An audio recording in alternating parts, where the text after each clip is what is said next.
Hello students, Kumar study circle में आप सबका स्वागत है। सहकारिता विभाग की परीक्षा को आगे बढ़ाते हुए आज मैं आपके सिलेबस से एक बहुत छोटा सा चैप्टर केवाईसी केवाईसी पर हम लोग थोड़ा सा चर्चा करेंगे। हालांकि छोटा सा चैप्टर है, आपको मालूम भी होगा, लेकिन फिर भी इसमें से क्या क्या क्वेश्चन बन सकते हैं और कैसे क्वेश्चन बन सकते हैं उसको थोड़ा सा हम लोग देखना चाहेंगे और देखेंगे। इससे पहले जो बच्चे नए मुझसे जुड़ रहे हैं उनको बता देना चाहता हूँ कि आप अगर मेरा पुराना वीडियो को देखना चाहते हैं तो मेरे प्लेलिस्ट में जाइए, जहां पर सहकारिता विभाग वाला प्लेलिस्ट दबाकर सारे वीडियो को देख सकते हैं।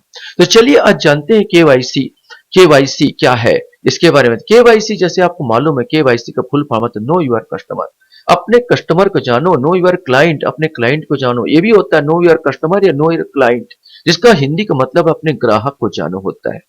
केवाईसी फॉर्म का इस्तेमाल वित्तीय संस्थाएं, टेलीकॉम संस्थाएं, कंपनियां, अन्य सरकारी संस्थाएं अपने ग्राहक के पहचान उनके एड्रेस को वेरीफाई करने के लिए करती है। मेन इंपॉर्टेंट ये होता है यहाँ पर। बैंक क्या, अब इसमें एक क्वेश्चन आपके सामने बन जाएगा कि इसका फुल फॉर्म क्या है, जो सबको मालूम होगा यार, कि नो यूर कस्टमर। केवाईसी का मतलब नो यूर कस्टमर क्या होता है, ऐसे करके एक आपका ये बन जाएगा, ये वाला बन जाएगा। पहला क्वेश्चन यहाँ पर ये आता है कि ये क्वेश्चन आपसे बनेगा कि भाई केवाईसी का फुल फॉर्म क्या है। इसके बाद आता है बैंक या अन्य फाइनेंशियल संस्थाएं ग्राहक की पहचान करने के लिए केवाईसी फॉर्म जारी करती है, जिस पर ग्राहक अपने बारे में सभी जरूरी जानकारी भर कर देता है। इसके साथ ही केवाईसी पहचान को वेरीफाई करने के लिए कुछ जरूरी डॉक्यूमेंट, पैन कार्ड, आधार कार्ड, ड्राइविंग लाइसेंस आदि की फोटोकॉपी साथ में देनी होती है। क्या क्या जरूरी है, एक क्वेश्चन बने तो बन सकता है पैन कार्ड, आधार कार्ड, ड्राइविंग लाइसेंस होना ही चाहिए, और कोई जो आपके एड्रेस को वेरीफाई करे। ड्राइविंग लाइसेंस के आधार पर आधार कार्ड भी करता है, एक और ड्राइविंग लाइसेंस कर सकता है। मेन एक जो इंपॉर्टेंट चीज है कि मनी लॉन्ड्रिंग और धोखाधड़ी, अवैध गतिविधि वित्तीय लेन देन को जोखिम भरा बना सकती है, और यही वजह है कि 2002 में भारत ने केवाईसी की शुरुआत की। ये क्वेश्चन आपका बन गया कि भारत ने कब इसकी शुरुआत की थी।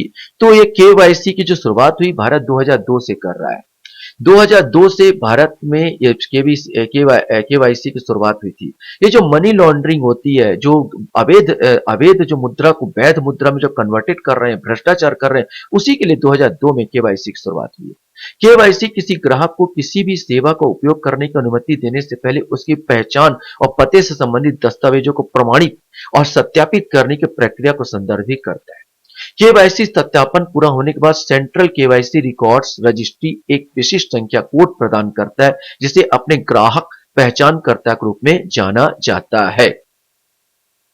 इसके अलावा जो इंपॉर्टेंट चीज यहां पर है कि 2004 में भारतीय रिजर्व बैंक आरबीआई ने बैंकों, वित्तीय संस्थानों और बिचौलियों के लिए सभी पुराने और नए ग्राहकों केवाईसी सत्यापन अनिवार्य कर दिया गया है। तो अब एक चीज है कि अनिवार्य क्यों कर दिया गया, ये 2004 कब से किया, 2002 से हमने अपनाया है आरबीआई ने, और 2004 से इसको अनिवार्य कर दिया गया, सत्यापन अनिवार्य कर दिया गया।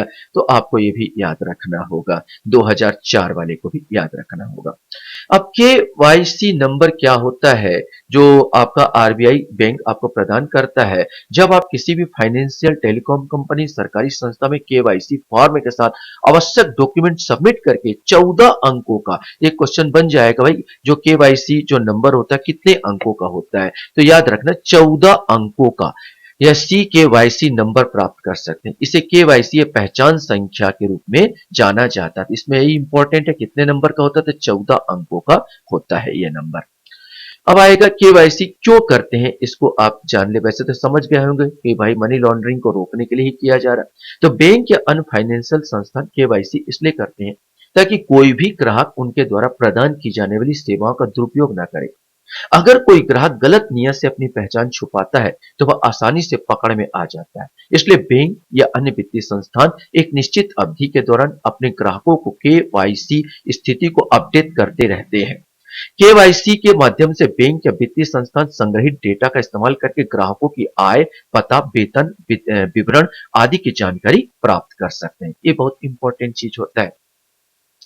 केवाईसी की जरूरत क्या है, अगर देखा जाए तो सेविंग अकाउंट खोलते हुए, फिक्स डिपॉजिट के फायदों के लिए, म्यूचुअल फंड लेन देन के लिए केवाईसी की जरूरत होती है। इसकी जरूरत थर्ड पार्टी वॉलेट के फायदों के लिए भी होती है।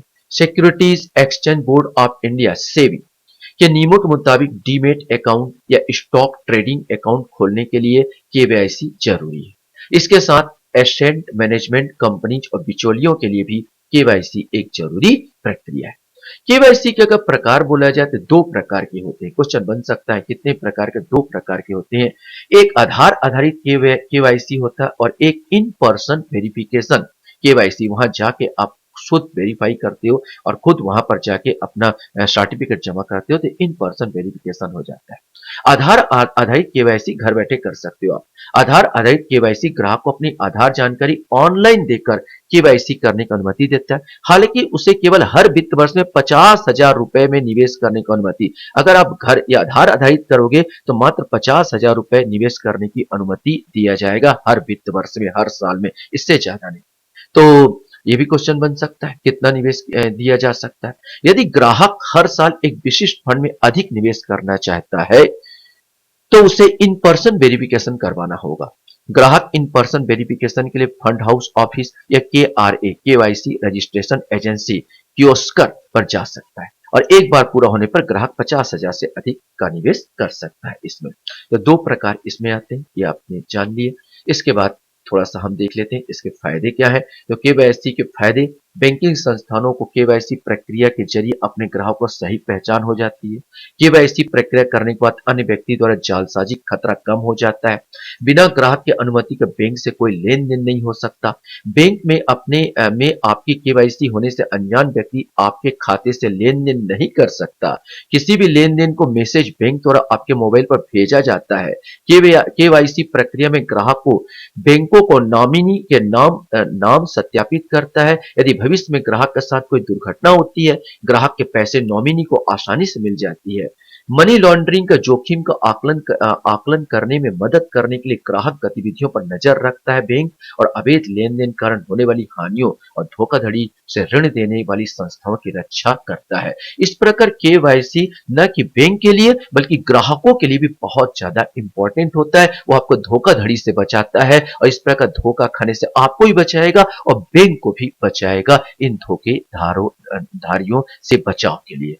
तो आशा करता हूं ये वीडियो आपको अच्छा लगा होगा। वीडियो वॉच करने के लिए धन्यवाद। Thank you very much.